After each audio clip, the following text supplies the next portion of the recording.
Se qofse jemi qëta, po thonë botimi i 4, se po që me pas botimin e 3, sukses që më dhe... Ashtu bo libri 2, ashtu përgatitën.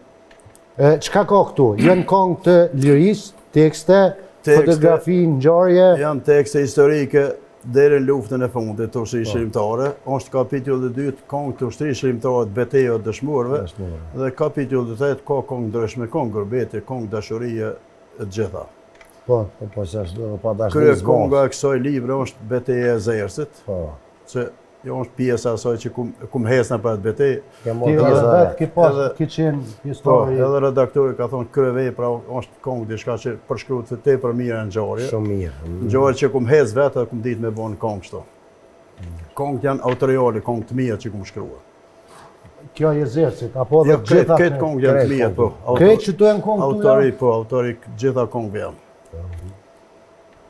Tash këta mësova une, këtë info. E mira... Qështu, ti pi bën një kongë që tu në lodhe, e buna i kongë, pi qëtëratin për para atë. Më para dije në bënë se s'ka kushirun. E mira kongëve të shkru më është, mire thot kënipit shka shkruat nuk harrohet. Po kongët nëse unë e këndaj. Kë kolega mësoj për mbe po 2-3 fjallë, nëse ashtu nëse i harrohen. Hajde thëjmë shkojmë e këshqymi sa është autori i kongës. Për ndryshe gjysa kongëve që janë bardë, goj pas goj e kështu, janë shtërëmbu. Janë shtërëmbu, ka ndonë kohët ndryshme. Ja ka shtu 2-3 fjallë në atë merë në vetë, do thot e ka shtërëmbu në gjarë.